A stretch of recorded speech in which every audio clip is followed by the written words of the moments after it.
Buenas tardes a todos los aquí presentes. Para los que no me conocen, que yo creo que aquí me conocéis todos, una tontería decirlo, pero soy Paco Rubio, soy gerente general de Ficción Sonora y director general artístico de la compañía del actor y la voz en la Agencia Mundial de Prensa, que en nombre de la Asociación Cultural, Económica y Social 1812 y dentro de su programación cultural vamos a presentar esta charla que nos va a otorgar nuestro invitado de hoy, Paco Bonilla, sobre su libro El silencio de los pájaros. Un encuentro que nos invita a reflexionar sobre la relación entre el pensamiento, la naturaleza y el silencio interior. El silencio de los pájaros es una novela basada en hechos reales de un superviviente de los campos de concentración nazi que al regresar a España pues, se encuentra con sus torturadores escondidos en Denia. Para que lo sepáis, el prólogo de esta novela es de Isabel Ferrando y contiene ilustraciones realizadas por Víctor Bonilla. Durante su charla, él compartirá las ideas centrales de este libro que nos ocupa hoy, argumentando cómo el silencio, tanto el exterior como el que cultivamos dentro de nosotros, puede convertirse en un espacio fértil para la creatividad, la comprensión y la transformación personal. Pero antes de pasarle el micrófono, quiero hablaros un poco de su autor, invitado en el día de hoy. Francisco Miguel Bonilla Mengual, conocido como Paco Bonilla, es natural de Denia, Alicante, donde nació el 12 de agosto, no sé si decir el año, licenciado en Filosofía por la Universidad de Valencia en 1993, trabaja como profesor en Denia, donde imparte su docencia desde hace más de 30 años.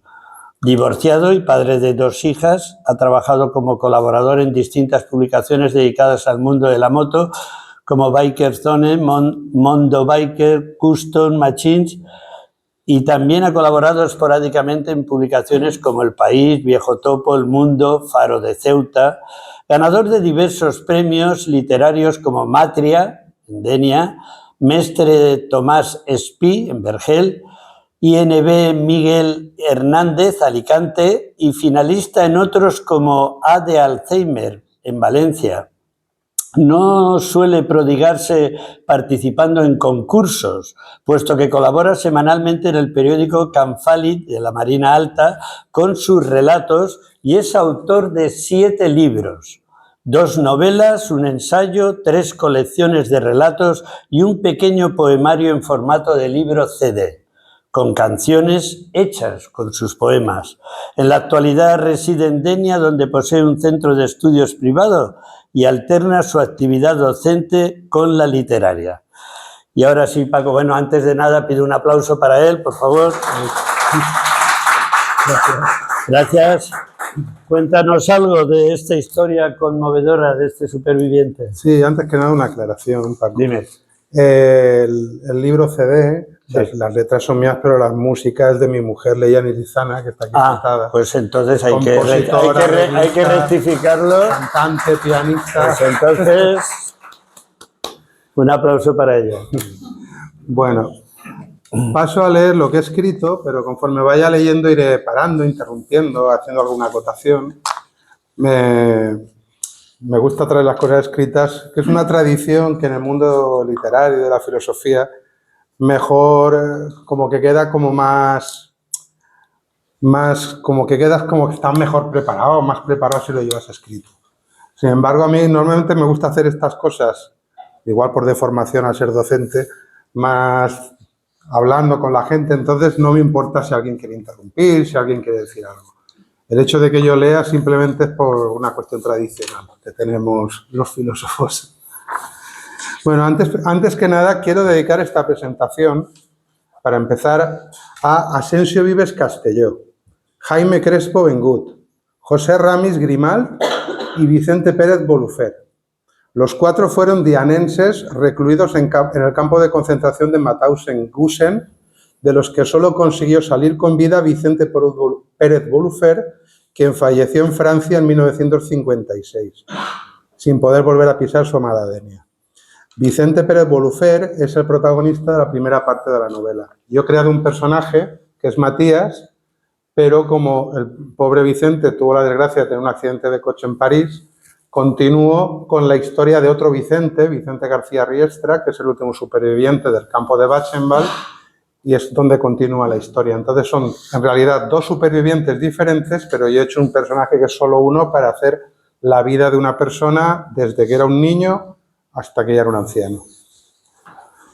También quiero dedicar, por supuesto, la presentación a Enrique Calabuig Buigues, Francisco Prefasi Alberola, ambos presos y asesinados también en Mauthausen-Gusen, y a José Ferrer, asesinado en Dachau, sin olvidar a Valentín García Rodrigo del Grao de Gandía, quien tuvo la fortuna de ser liberado. Los 4 fueron ciudadanos de Gandía que con su ejemplo honran esta ciudad.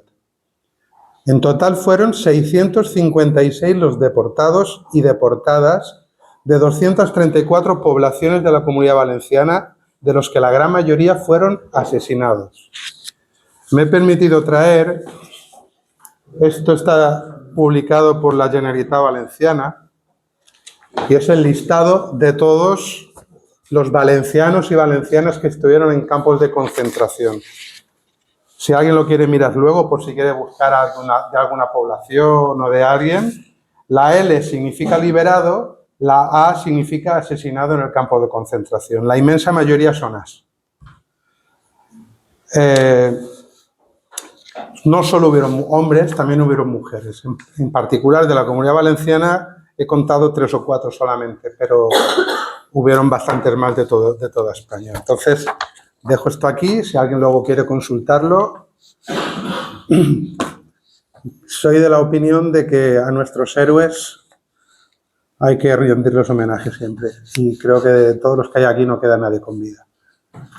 Yo lo único que he pretendido con esta novela es rendirles homenaje y procurar que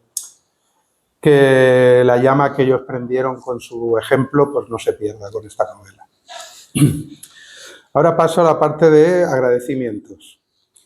Para empezar, quiero agradecer a todos los presentes en este acto su interés por lo que para mí fue una aventura de 2 años llenos de aprendizaje y conocimiento. Quiero agradecer a la Asociación Cultural, Económica y Social 1812 la organización de este evento y la deferencia por haber puesto mi novela El silencio de los pájaros como protagonista. Agradezco también, como no, a la Biblioteca Central de Gandía las facilidades dadas para su realización.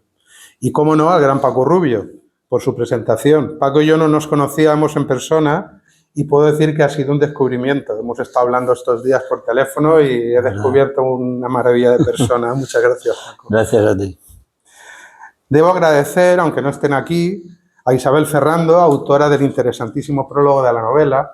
A Isabel le pasé un primer bosquejo de lo que iba a ser la novela, se emocionó. Isabel es filóloga, es periodista y cuando lo leyó me escribió el prólogo sin que yo se lo pidiera. Y me hizo un estudio sobre el mal en el mundo y es el prólogo de la novela. Y a mi hermano Víctor Bonilla, que es licenciado en Bellas Artes, y cuando le di a leer la novela, pues se inspiró y me hizo los dibujos a tinta china, que son el inicio de cada capítulo. Hay muchas más personas a quienes agradecer su colaboración durante la elaboración de esta novela.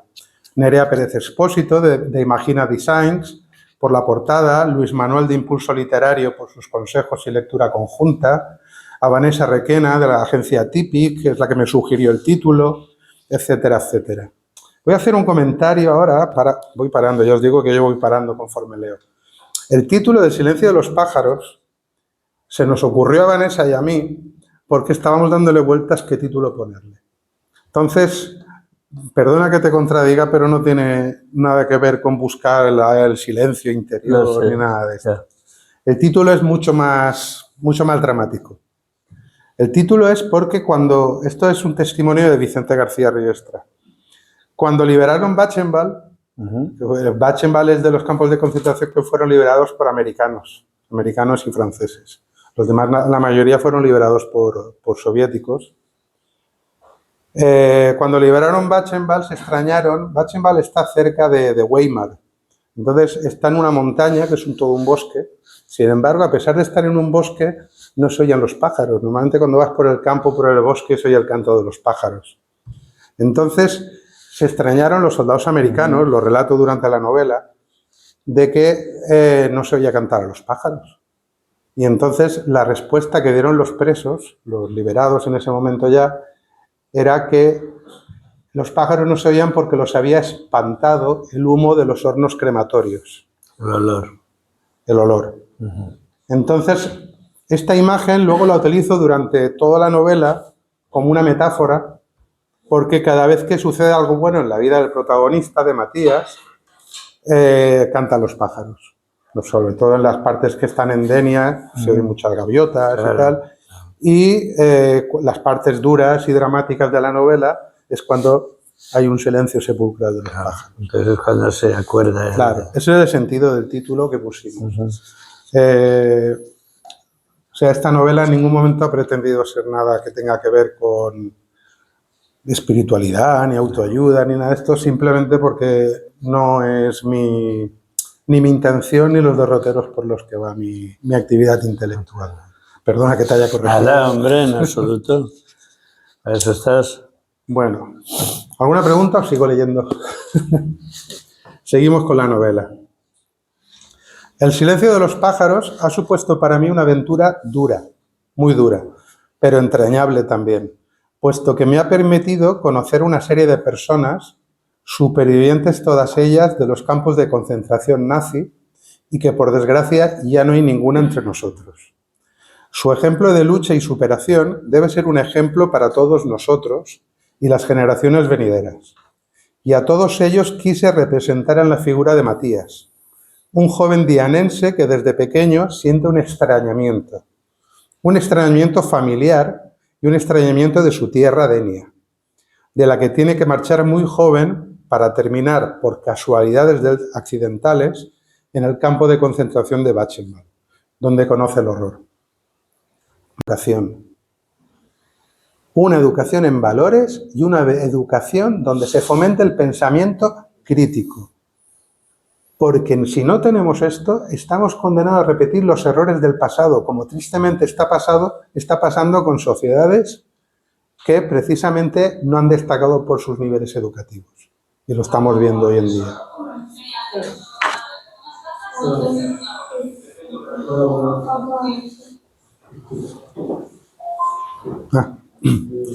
Termino. Ahora, la reflexión que quería hacer sobre el mal, siempre me gusta poner mi nota filosófica, porque es de formación profesional, y ahora quiero hacer una reflexión sobre lo que yo he llamado los héroes españoles. Porque hay una cosa que es una de las cosas que me motivaron a escribir y a dedicarme a estudiar este tema, que creo que no somos conocedores de este hecho. En el año 2019, al fin fueron reconocidos como españoles todos los reclusos en campos de concentración nazis, estableciendo el 5 de mayo como conmemorativo de todos ellos. 2019, 80 años después y 40 años de democracia. Mi planteamiento es, ¿por qué se tardó 40 años de democracia en devolverles la nacionalidad? Gente que lloraba porque ellos querían que los enterraran en España y han terminado siendo enterrados en países extranjeros. Pensando mal, no pensando peor, porque si pienso peor cambio de país, lo siento mucho. Pensando mal, quiero pensar que es que era demasiada gente para pagar pensiones. Y como no querían pagar pensiones, decidieron retrasarlos hasta que muriera el último. Ese mismo año, en 2019, moría Vicente García Riestra, el último superviviente del campo de concentración de Buchenwald. Tuvo que ser enterrado con su nombre en francés, Vincent, y en Francia. A pesar de no ser reconocido como español, en el país vecino había recibido la Legión de Honor francesa y considerado, junto con los otros españoles supervivientes del horror nazi, como héroes por la libertad y la democracia. En España tuvo que esperar 80 años, de ellos 40 de democracia, para que se le reconociera a él y al resto de españoles, supervivientes o no, la nacionalidad. La noticia me sacudió por dentro como un mazazo. ¿Cómo podían haber pasado 40 años de supuesta democracia sin que se les hubiera reconocido algo tan básico como sus orígenes? ¿Cómo habrían soportado vivir toda su vida con el peso de los recuerdos de una patria lejana a la que solo podían venir finalmente como turistas? Y de los horrores sufridos en el lager, como llamaban, y de los horrores sufridos en el lager, como llamaban ellos a los campos de concentración.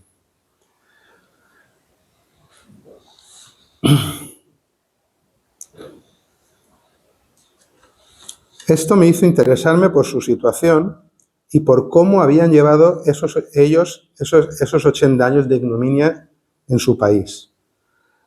Todos ellos seguían, a pesar del tiempo pasado, sufriendo pesadillas con el lager y añorando su tierra. Descubrí personas admirables y entrañables, dignas de conocer y homenajear por su entereza y por su lucha para recordar. Pero no para recordar para vengarse, no. Recordar para que no volvieran a pasar, para que nadie tuviera que volver a pasar por lo que ellos pasaron, y homenajear a los que no sobrevivieron. En la novela está el juramento de Buchenwald que firmaron todos los supervivientes del campo de concentración de Buchenwald. En este juramento, que me lo pasó el Vicente a mí en persona, lo que se comprometían era a que esto no se olvidara. La mayoría de ellos escribieron libros, todos ellos, los supervivientes, participaron en el documental que os he comentado, que lo tenéis en YouTube de manera gratuita y en la redacción del libro, porque querían que esto no se olvidara. Casualidades o no casualidades, han tenido que desaparecer todos para que se empiece a olvidar y empiecen a pasar las cosas que están pasando hoy en día. Hoy, con esta novela que vengo a presentar, El silencio de los pájaros, recojo el testigo de estos héroes, españoles a pesar de algunos, y hago míos los juramentos que hicieron al ser liberados. El juramento de Buchenwald y el juramento de Mauthausen. Honor y gloria para ellos. No pasarán. Muchas gracias.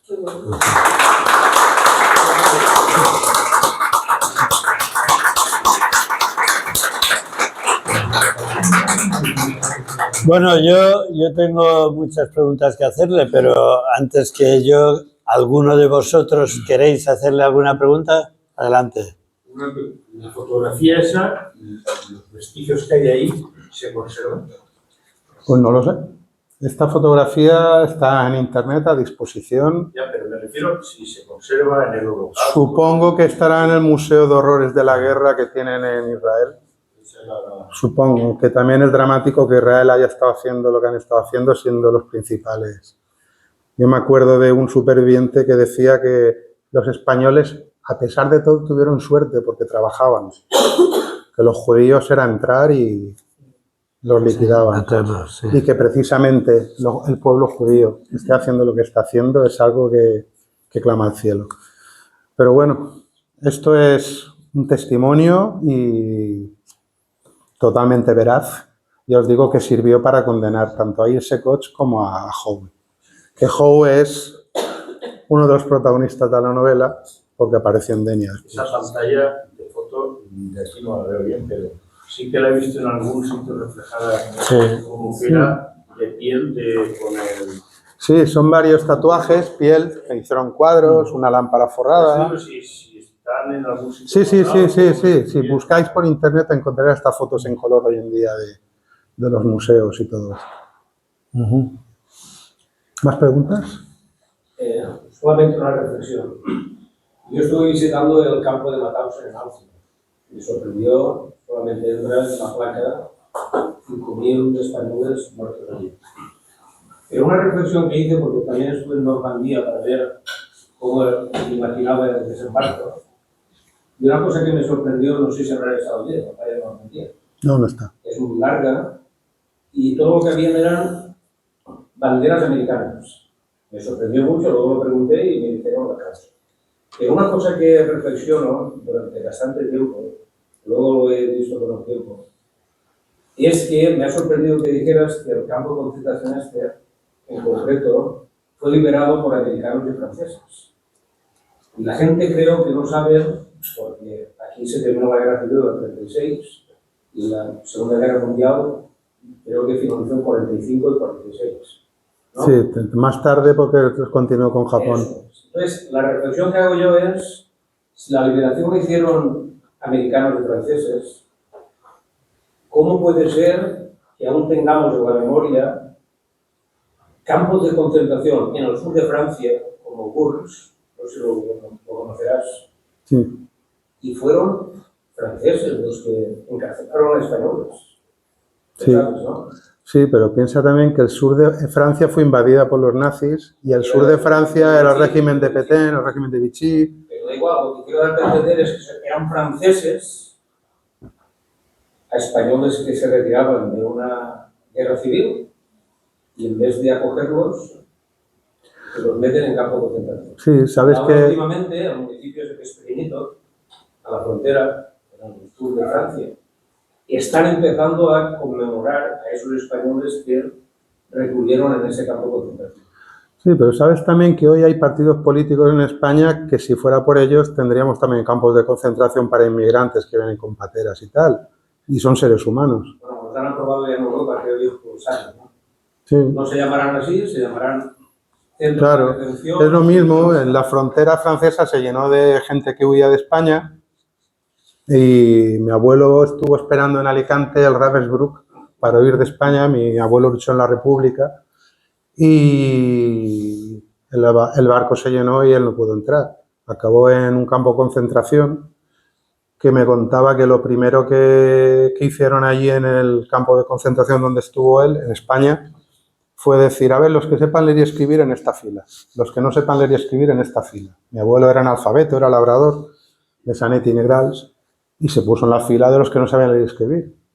Pues la fila de los que sabían leer y escribir directamente los sacaron a un patio y los fusilaron a todos. Porque por el simple hecho de saber leer y escribir eran intelectuales peligrosos. Por eso digo que es tan importante el sistema educativo y tener una educación de calidad. Porque luego mi abuelo, yo me acuerdo de él ya de mayor, y mi abuelo era más franquista que Franco. Después de pasar, estuvo en la batalla del Ebro, estuvo en un montón de... Y acabó siendo más franquista porque le enseñaron a leer y escribir con el Catecismo Nacional. En mi último libro, que es un libro de relatos, que lo tengo ahí también, La dignidad de las derrotas, una de las historias es la historia de mis abuelos en la Guerra Civil. Y ahí cuento esa historia, ¿no? Y de todo lo que pasó mi abuelo y mi abuela durante la Guerra Civil y cómo acabó el hombre. Y yo me di cuenta que mi abuelo en realidad era franquista por lo que le habían enseñado en el Catecismo Nacional y que no era, pero que realmente de corazón no sentía sus ideales del franquismo. Cuando el hombre tenía miedo a morirse porque decía que cuando él se muriera se perdería la memoria de todos los compañeros que murieron durante la guerra.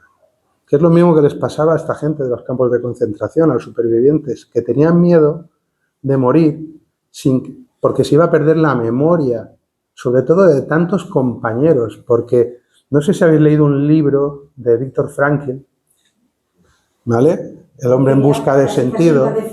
Claro. Yo ese libro lo leí después y Viktor Frankl lo explica muy bien, ¿vale? Es el hecho de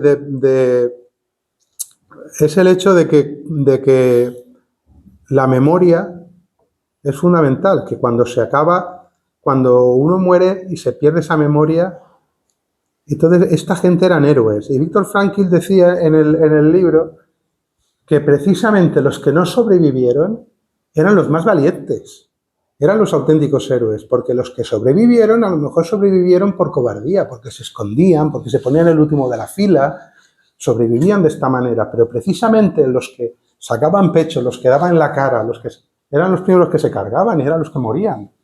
Y entonces, claro, haber visto tanto héroe, tanto que sacrificaba su vida por salvarla de ellos, y que si ellos morían, esa memoria se perdía.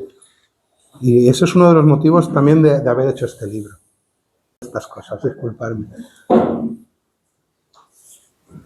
Bueno, yo quería que nos dijeras qué te llevó a escribir sobre este tema tan delicado y doloroso. Pues Más lo he que dicho nada. aquí, Sí. precisamente el conocer a Vicente García Riestra y que veraneó en Denia, y entonces uní su historia con la del otro Vicente Pérez Gurufé, que es el que acabó sus días en Francia con un accidente de coche en el año 56. Y que el hombre me contara eso, de que ya decían que este año por fin iba a ser español, que a ver si tenía suerte y lo enterraban en España. Y murió 2 meses antes y está enterrado en París. El último superviviente español. Si os fijáis en la portada del libro, es de color rojo. El rojo y la S se les cambió, ellos llevaban el color azul de presos políticos y llevaban una E de españoles.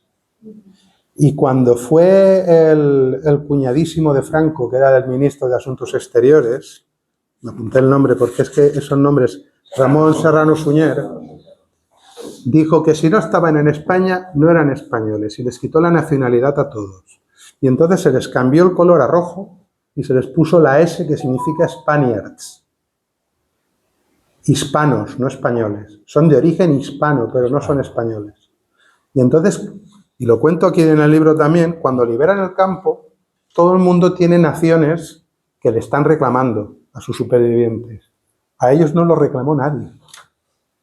No lo reclamó nadie, no sabían dónde ir. Y poco a poco fueron haciendo vida donde pudieron. Muchos en Francia, algunos emigraron a México, a Argentina y tal, pero nadie los reclamó. Vicente tuvo suerte porque se casó con una francesa y hizo vida allí. Y entonces fue reconocido, le dieron la Legión de Honor francesa, pero como a muchos de ellos que se quedaron ahí en Francia. Pero es que la mayoría, imagínate lo que es. Ahí cuento como un mes y pico después, al final decide subirse en un tren sin saber dónde le llevaría. Y hay un capítulo que voy contando las estaciones por las que va pasando y los sentimientos que tiene el hombre diciendo, no sé qué me voy a encontrar. Entonces, ese es el motivo principal, el que él me contara estas historias, estas cosas, y la conciencia de pensar que cuando él faltara ya no quedaba nadie para recordar esto, porque ya sabemos que vivimos en el mundo de lo efímero hoy en día. Yo siempre digo que vizcas el barroco, 2 o 3 siglos, el Renacimiento, 2 o 3 siglos. Sin embargo, hoy en día, cada 2 o 3 años se ha cambiado todo. Las modas, la tecnología, va todo súper acelerado. Entonces, el documental este del que os hablaba de los supervivientes españoles de los campos de concentración, cuando salió, lo vio mucha gente y de repente lleva sin tener visualizaciones un montón de tiempo. ¿Por qué? Porque ya está, se ha pasado la moda. Ahora a otra cosa, mariposa. Entonces, pensé que era una manera de homenajearles, de coger el testigo y de conseguir y seguir con esa labor. Y cuando escribes esta historia, ¿cómo te aseguras de que sea lo más fiel posible a los hechos reales? Leyendo muchos libros de supervivientes, lo pone en el libro, de Elie Wiesel, de Imre Kemperer, que fue Premio Nobel de Literatura, contando precisamente sus experiencias en los campos de concentración. Imre Kemperer, que es un escritor que aquí no es muy conocido, pero fue Premio Nobel, era húngaro. El de Viktor Frankl también, etc. Leí un par de libros de Semprún. Semprún precisamente estuvo en Buchenwald.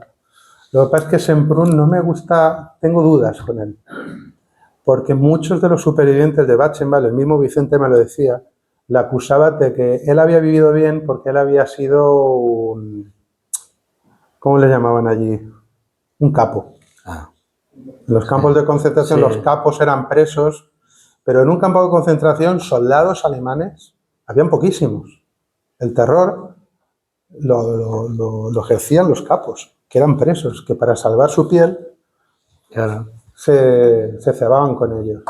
Y muchos presos, Vicente me lo decía y lo leí luego en muchos testimonios, decían que Semprún salió del campo de concentración más gordo que entró. ¿Más gordo que entró. Madre mía. Entonces, es un personaje sobre el que tengo mis dudas. Es raro, porque era comunista. ¿Sabes? Además, un dirigente comunista. Sí. De quinto régimen. Ya. O sea que, por eso digo que es raro de los alemanes. Pero era hijo de embajador. Por eso. No tengo ni idea. Yo sé Algo había. que algo había, entonces no quiero utilizarlo de ejemplo nunca Semprún, a pesar de que tiene mucha literatura escrita. Tiene El largo viaje, que es un muy magnífico libro sobre el trayecto desde que lo detienen y lo llevan en tren al campo de concentración. Y los leí y aprendí muchas cosas, pero realmente no quiero usarlo de ejemplo mientras no tenga claro si de verdad lo puedo meter en la categoría de héroe o simplemente como superviviente. Ya está. ¿Y cómo? Es absurda la pregunta, pero ¿qué es lo que tenía que tener una persona o que veían en ella para llevarlo al campo de concentración? ¿Era aleatorio o tenía unas mínimas? El protagonista simplemente porque no llevaba papeles. ¿Por qué no? Por no tener papeles. O sea, que había una cantidad de variedad y el seguro... Español en Francia y sin papeles, republicano exiliado de la resistencia. Y ese era un motivo, realmente. ¿Qué motivo tienen aquí hoy en día algunos partidos políticos para reclamar que se les eche, que se les no sé qué? Llamar a... Somos muchos. Estamos demasiados en España. Sí. A ver, y claro, los impuestos se deben de hacer para otras cosas. Si no te digo que no, pero simplemente digo el trato. O sea, El trato, sí, el trato. Los nazis llamaban cerdos a los judíos. No, falta tanto. Los nazis llamaban cerdos a los judíos. Aquí llamamos menas a personas que son menores de edad, O no. sin familia. O no. O no. Que no eran menores. O no. En fin, bueno, no vamos a estar... Esas son ya discusiones políticas en las que no quiero entrar. Exactamente. No, Simplemente digo que me da mucho miedo que repitamos errores del pasado. Simplemente. Y entonces, como me da mucho miedo, cada vez que oigo alguna cosa, porque lo más fácil es deshumanizar a la otra persona y olvidar que son personas. Por eso he hecho la reflexión sobre lo que es el mal. ¿Vale? Son personas, son seres humanos que están en situación ilegal en España. Bien, pues vamos a ver, pero no dejemos de tratarlos como seres humanos, que es lo que son. Simplemente eso, que no dejemos de tratar a la persona migrante o a quien sea, simplemente porque sea de otro color, de otra raza, de otra nacionalidad, porque seguro que si es una persona que viene aquí con el bolsillo lleno de dinero, y en estas zonas turísticas tenemos muchos, ya nadie va a decir, mira, un mena, porque ha venido de vacaciones él solo en avión, ¿no? Y ya ese ya no es mena. Es mi punto de vista y mi forma de verlo. No pretendo que nadie esté de acuerdo conmigo, pero yo tengo que ir con mi verdad por delante y cada uno tendrá la suya. ¿Crees que el Perdón. de la Alemania nazi, de esa mente, como si dijésemos, única o esa normalización del terror? Porque muchos dicen que todo el mundo sabía lo que pasaba con los judíos o con los que iban a los campos de concentración. Lo sabían. ¿Tú crees que ese nivel de pensamiento único en la sociedad aquí en España llegaría a poderse crear? Si se sigue deteriorando el sistema educativo como se está deteriorando, estoy convencido de que sí. Y soy profesor y trabajo con chavales. Hoy en día es raro encontrar un chaval que lea algo. Todo es pantallita.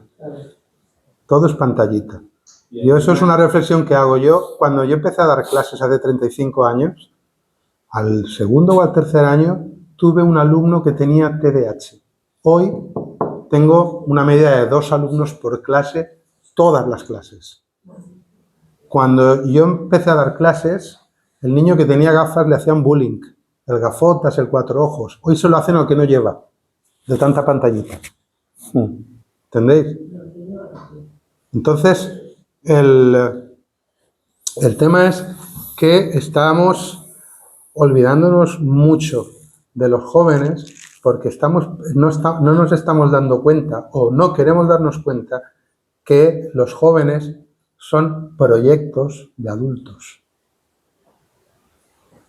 Entonces, estamos utilizándolos, estamos tratándolos como adultos, como consumidores. Yo no entiendo que un niño con 12 años tenga un móvil que vale 1.000 euros, un iPhone de 1.000 euros, cuando es el sueldo de una persona normal, trabajando a lo mejor de camarero durante un mes, horas y horas y horas.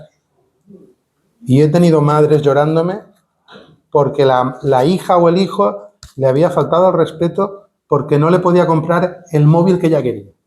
Y la mujer diciendo, pero si tengo que estar limpiando tantas horas para comprarle el móvil a la niña, para que luego a la niña se le caiga o lo pierda. Y eso lo estamos viendo. Entonces, hoy creo que estamos a tiempo todavía, pero cada vez Tenemos menos. está peor. Está peor. Hoy en día los niños ya no traen libros, traen iPads, traen tablets, pantallas, pantallas, pantallas. Hoy en día vemos los libros, los que son de mi generación o anteriores, yo tengo 58 años, voy a hacer este año. Los libros nuestros de texto eran como esto, eran texto. Hoy en día un libro de texto son 40 fotos Exacto. y 2 pies de fotos. Correcto. ¿Dónde leen? Los sellos de correo. Sí, sí, no hay letra. Perdón. Si Apenas hablamos tienen todos, letra. no entendemos. La señora... Lo que estaba diciendo Marita. Es que es tema de la educación, que se ha degradado mucho y los valores. Pues lo que estoy diciendo Es que yo, ahora un padre respondiendo- no puede exigirle nada a su hijo, ya parece que sea un maltrato. claro, yo le estoy respondiendo al caballero, en el sentido ese, de que si seguimos por el camino que estamos llevando a nivel educativo, llegaremos a ello. Pues ya está. Llegaremos a ello. No, y ahí tengo que disentir. ¿Sabes quién nos está salvando?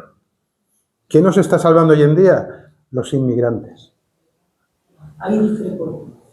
En mis clases,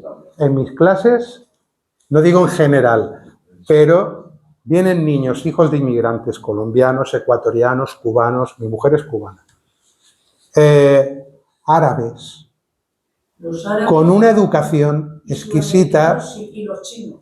con una educación exquisita y que no traen móvil, no traen móvil. Los padres les enseñan disciplina y no hay móvil. Pero son los moros, no. Ni educación ni respeto. Ni en el colegio, ni mucho ni fuera del colegio. Yo hablo desde mi experiencia, usted habla desde la suya. No, hablas de La generalización, que árabes y moros. la generalización, yo mi experiencia con árabes son marroquíes. Siempre hay Siempre hay algo, siempre hay algo, pero Yo he convivido con gente de casi todas las culturas. Los marroquíes y los algerianos son diferentes. La mayoría. Lo que venía antes, sí. Los que han labrado un camino han pagado sus impuestos y ahora les están haciendo muchísimo daño con lo que están. Claro. Es totalmente diferente. Y no soy racista de ninguna Pero clase. si yo- He convivido, he vivido Pero si con yo a lo que todos. voy simplemente es, porque eso es una falacia del libro, y yo soy filósofo de formación, los casos concretos no tienen por qué extrapolarse a todos. Quiero decir, ¿por qué tienen que pagar justos por pecadores? ¿Por qué un sacerdote abuse de niños? ¿Quiere decir que todos los sacerdotes abusan de niños?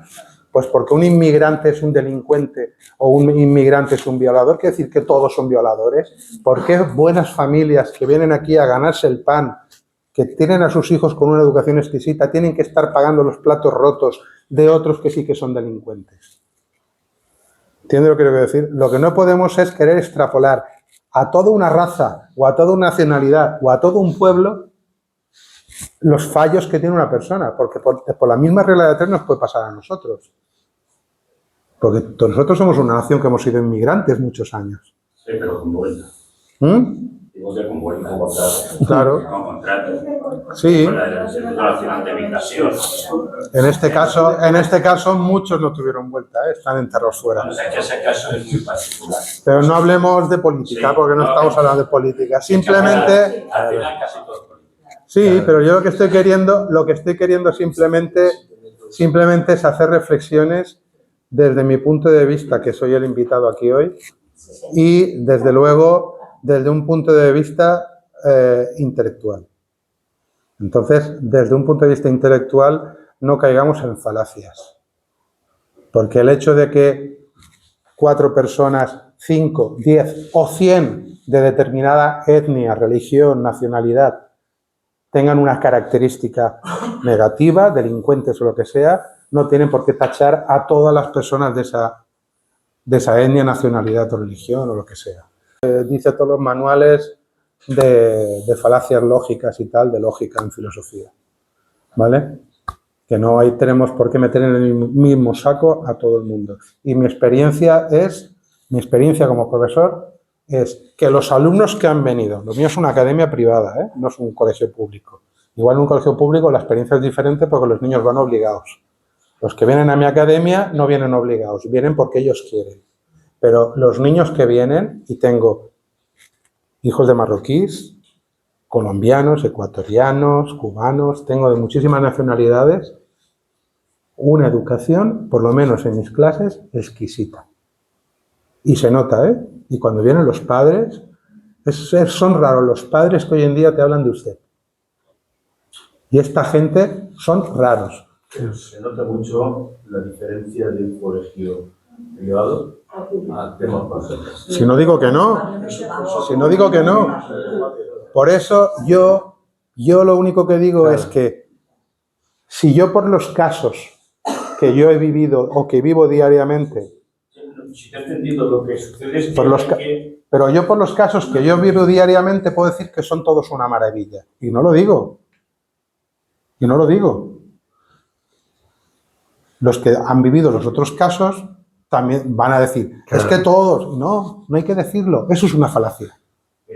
Eso es una falacia. Te voy a decir, como por ejemplo, yo, igual que alguno otro de la sala, nos hemos ido muchos años en la carretera de agentes de autoridad, motoristas, y se nota la educación de una como dices, de un país, de una etnia o de una situación geográfica a otra. En este caso, de sudamericanos hablas con ellos de educación y cuando les paras no es para darle buenos días. Sin embargo, se nota esa educación de un lado, la educación que pueda venir de Marruecos, Argelia, Túnez. O sea, es totalmente distinto. Claro. Y el trato. Ahí critico yo, y si no os importa, dejemos ya el tema, porque estamos repartidos. Sí. Era un matizar que depende de Yo me acuerdo una vez, leí una vez, creo que te lo comenté por WhatsApp, una noticia que decía que eso en tiempos del PSOE en Andalucía, que iban a destinar no sé cuántos millones en hacer un programa para que los niños andaluces aprendieran a hablar árabe. Y se hacía para la integración de los árabes. Y yo dije, se supone que el árabe viene aquí y se integra con los españoles, claro. No los españoles Claro. No me extraña que luego perdiera las elecciones, porque es que con estas del cerebral... Claro. Es que son cosas... ¿Por qué no quieren a los hispanos en Cataluña y quieren árabes? No sé. Por el idioma. Por el idioma. Sí. Ahora no quieren, sí. Ya, pero en Cataluña, ¿ves? Estamos a lo mismo. Cataluña no. Gente de toda clase también. No, pero si tú sumas los votos de una... Si tú sumas todos los votos de una opción independentista en Cataluña y los de las opciones no independentistas, ganan los no independentistas. Lo único que pasa es que los no independentistas no unifican sus votos, están disgregados, y los independentistas todos juntos. Pero te quiero decir, la sociedad es la sociedad y los políticos no representan muchas veces a la sociedad. ¿Entendéis lo que quiero decir? Bueno, ¿alguna cosa más? Sí, porque bueno, nos hemos liado con este tema. Ya os habéis liado, os habéis ido por las ramas. De todas maneras, las ramas del árbol. que sepáis que me gusta debatir racionalmente de estos temas. Pero racionalmente, no... Claro. ¡Ay, por qué no! Son temas que pienso que a cualquier persona nos interesan, pero siempre de una perspectiva racional. Por eso hago mucho hincapié en las falacias y todo eso. Claro.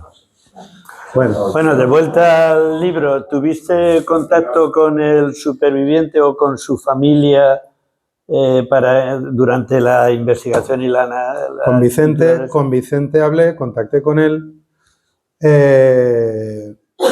Lo que pasa es que contacté con él un par de veces telefónicamente, porque es que estaba muy malito ya. Ya era mayor, ¿no? ¿Cómo reconstruiste los hechos que ocurrieron en el campo de concentración y en el pueblo natal del superviviente? ¿Y qué desafíos enfrentaste al intentar recrear esos momentos? ¿Cómo lo reconstruiste? Bien, la experiencia del campo de concentración es por los testimonios de supervivientes. Leí muchos libros de supervivientes y todo lo que le pasa, entre lo que me dijeron los supervivientes, lo que leí, lo que vi en los documentales, en los vídeos, y los testimonios de Denia, los he recogido por parte de mi padre, del actual alcalde de Denia, etcétera, porque a mí cuando me contó Vicente que esto es cuando yo le pregunto a mi padre, ¿tú sabías que los nazis y tal? Y lo que pasa en la novela es que no lo quiero contar porque fue algo gordo. Salió en prensa, pero fue en los años 70. Entonces, durante los años 70 era la transición y no se le dio mucho bombo, pero es un tema que está en la prensa de la época. Entonces, claro, cuando el malo falleció, nosotros le llamamos el tío Miquel. Era un viejecito encantador que paseaba a su perrito y nos daba moneditas para comprar chuches a los niños, nos daba pesetas, duritos y... ¡Ay, qué bien, el tío Miquel! Y cuando murió el tío Miquel, que aquí se cuenta cómo murió, buscaron los papeles para enterrarlo y resulta que era el criminal de guerra más buscado en todo el mundo. Y estaba en el Mongó, viviendo en un chalet en el Mongó. Tío Miquel. Y hoy en día está enterrado él y varios nazis más, Bremer, etcétera. Están enterrados en una parte del cementerio de Denia. Todas las lápidas tienen la esvástica nazi puesta ahí. Eso podéis ir a verlo cuando queráis. ¿Y han elegido Denia por qué? Porque Franco les daba... Franco les acogía. Claro, les acogía. Franco los acogía, pero aparte de que les acogiera Franco, a ellos les daban la opción de ¿queréis iros a Argentina o queréis quedaros en España? Y todos los que decidieron irse a Argentina es porque dieron la guerra por perdida, pero los que se quedaron en España es porque no dieron la guerra por perdida. Pensaban que se había perdido una batalla, pero la guerra no. Y entonces mi padre, que estaba en la banda de música y les contrataban para tocar, que me dijo que sí, todo esto era verdad, y entonces ya me documenté yo en los archivos municipales, el archivo municipal de Denia y tal.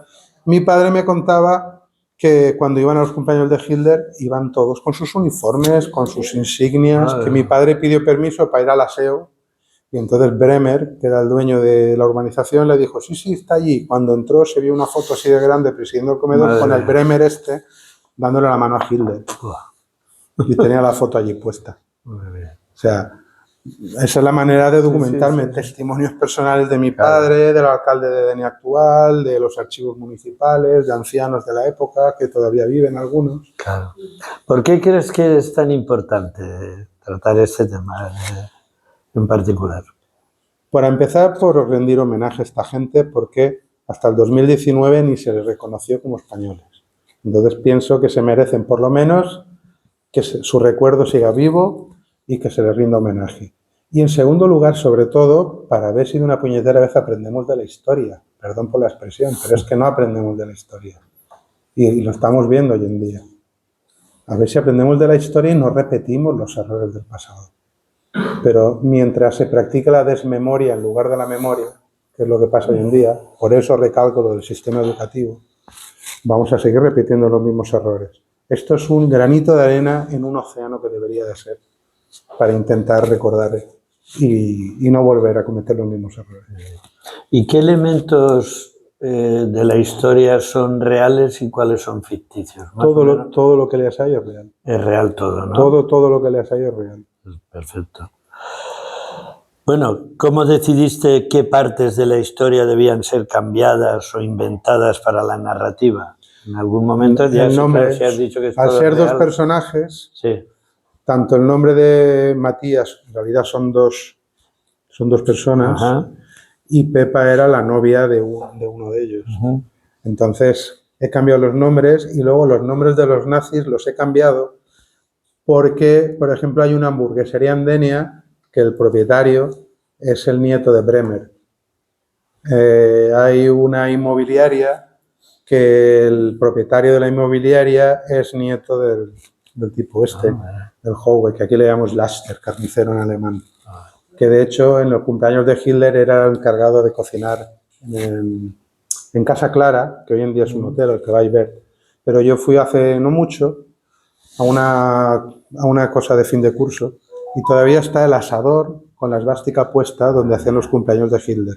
Y allí era este tipo el que hacía la carne y siempre la broma que hacía, según me contaba mi padre, era: hoy comemos carne de judíos, y estaban cocinando cerdo. Qué hijo de puta. Claro. Entonces, eso, entonces son muchas cosas, pero decidí cambiar nombres porque pienso que hijos y nietos no tienen culpa no tienen culpa de lo que hicieron abuelos, y todos ellos han hecho vida allí, tienen sus negocios, tienen sus hijos, sus familias, y ellos no tienen culpa de lo que hicieron sus abuelos.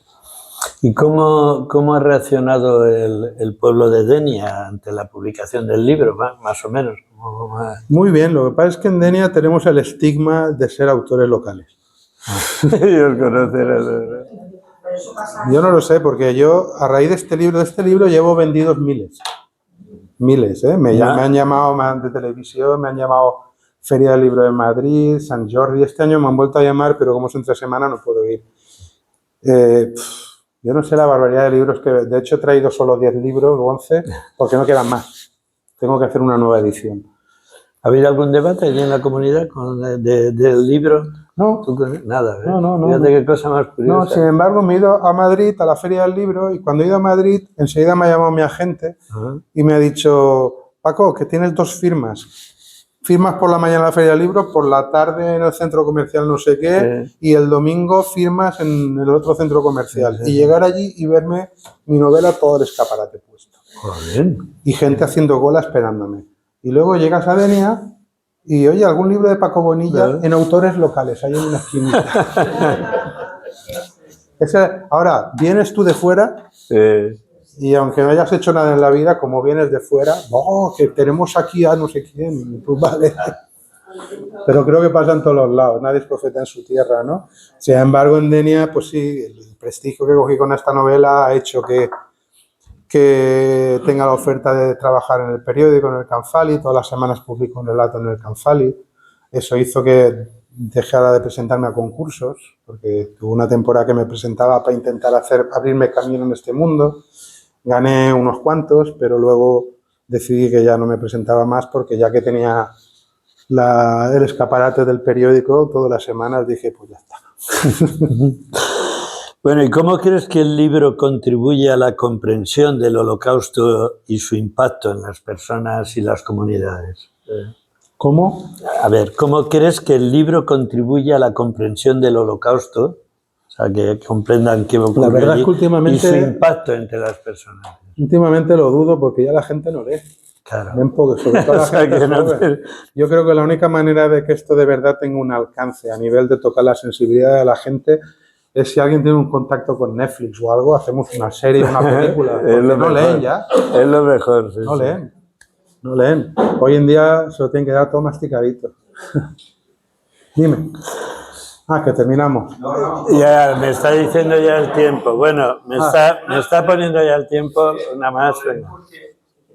Los niños no están obligados a leer desde el colegio ni en el instituto. Pues ahí estamos. Es que no les obligan. Yo recuerdo, terminé como había leído no sé cuántos libros que no tenían nada que ver con los estudios. Claro, a mí a la academia me vienen con esto. A mí a la academia me vienen con esto, no me traen con un libro. No me vienen con un libro. Y además tienen que hacer un resumen o algo, y ya tienen ChatGPT, que le hacen una foto a la página, aprietan una tecla y les hace el esquema, ya no lo tienen que hacer ellos.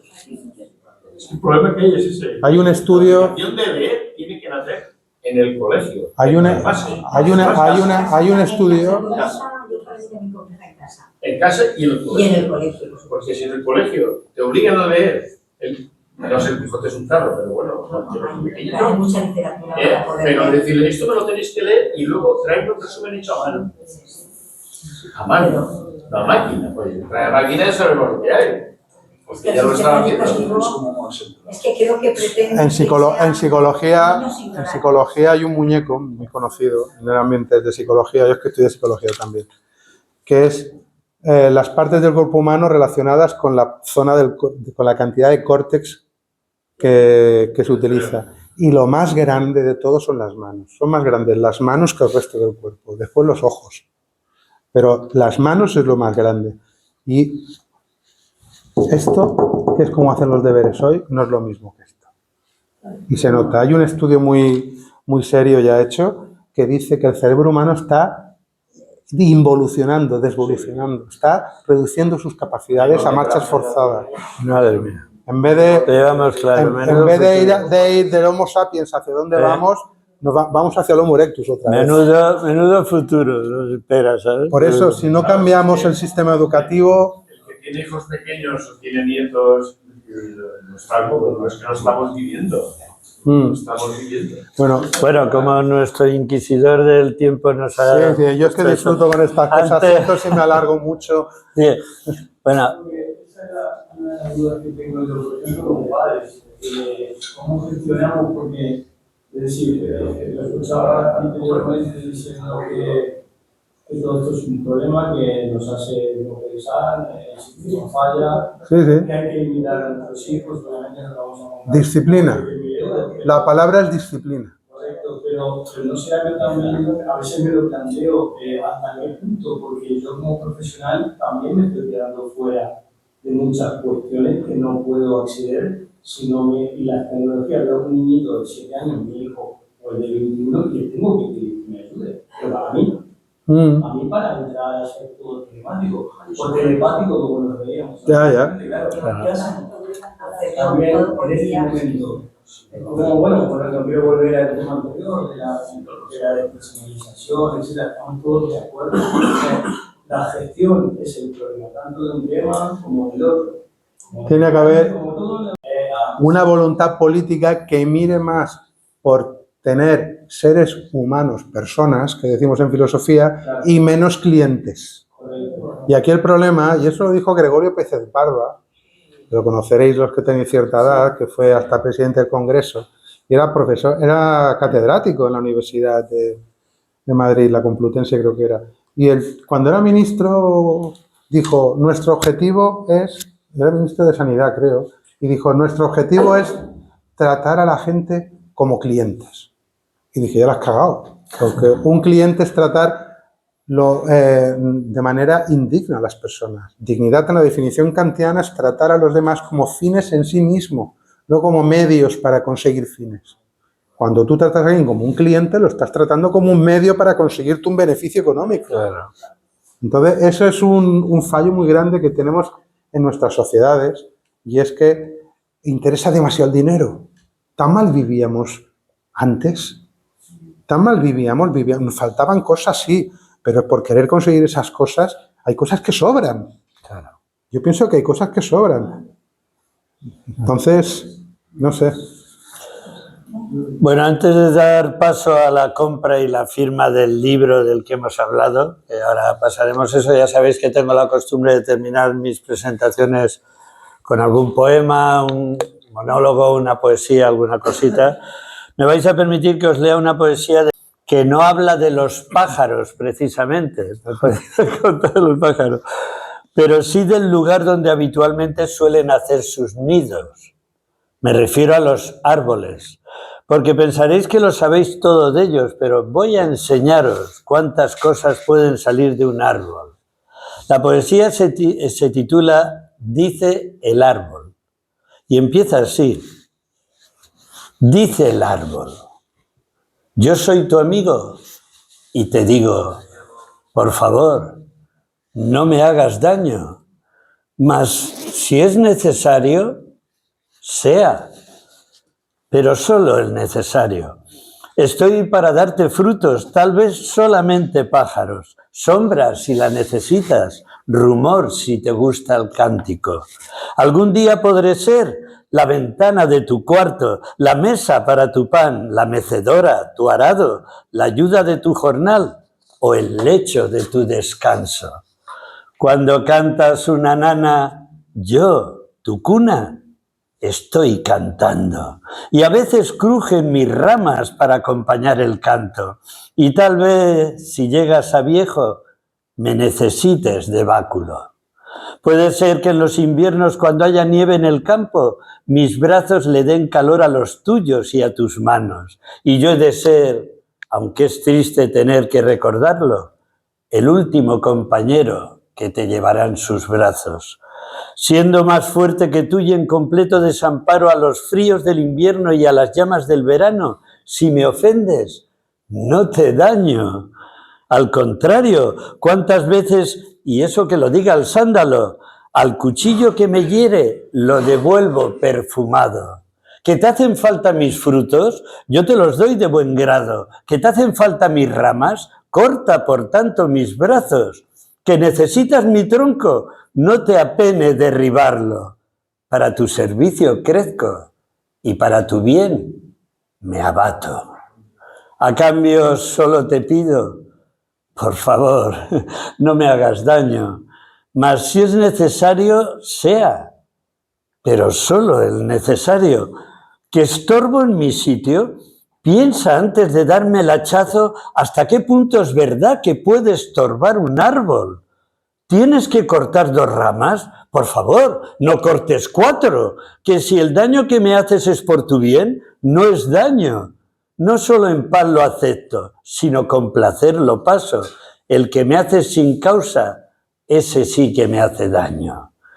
Yo soy tu amigo y te digo, por favor, no me hagas daño, mas si es necesario, sea, pero solo el necesario. Gracias. Pues nada, a la fin.